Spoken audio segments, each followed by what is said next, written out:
ďaleko.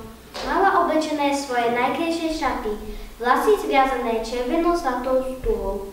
Bola pripravená ísť do školy. Práve bol deň oskov a všetky deti mali prísť pri vode svojho otecka. Ona jediná však príde s mamičkou. Mama ju prehovárala, aby tam nešla, lebo spolužiaci by to nepochopili. Nerozmyslela si to? Naozaj tam chceš ísť? Áno, chcem. Ale ona chce všetkým povedať o svojom ockovi, hoci to bolo trochu iné ako v prípade ostatných detí. V škole sa už išiel celý húb ockov, ktorí viedli za ruku svoje deti a trochu rozpašito sa zdravili. Vítajte v škole, milí rodičia. Nech sa páči, posaďte sa.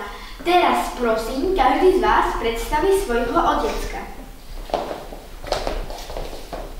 Toto je môj otecko Janko.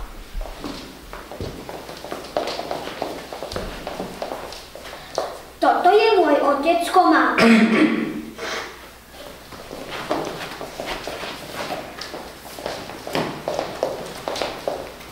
Toto je môj otecko Matias. Linka, poď aj ty. Toto je moja mama Laurinka.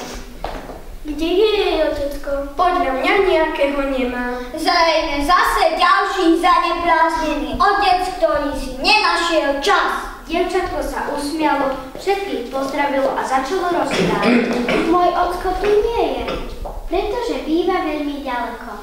Ja však viem, že by tu bol rád so mnou. Chcem, aby ste o ňom čosi vedeli. Aj ako veľmi ma ľúbi.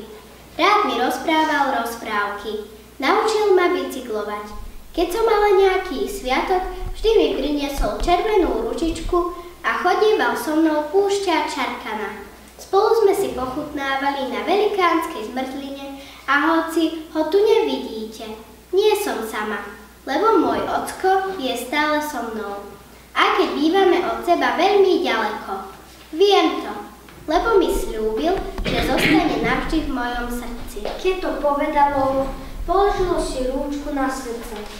Mama stála uprostred davu ockov a hľadela na dceru s hrdosťou i so slzami v očiach.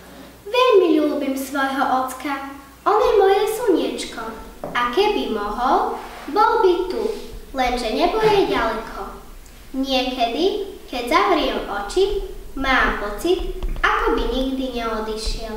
Zavrel oči a mama si s prekvapením všimla, že všetci ostatní otcovia i deti ich zavreli tiež. Čo videli? Asi ocka vedľa dievčatka. Ocko, viem, že si so mnou. To, čo nasledovalo, dojalo všetkých prítomných.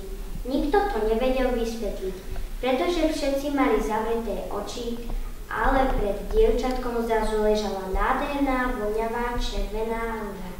Dievčatko dostalo láskavé požehnanie od svojho otecka a dá veriť, že nebo vlastne nie je až tak ďaleko.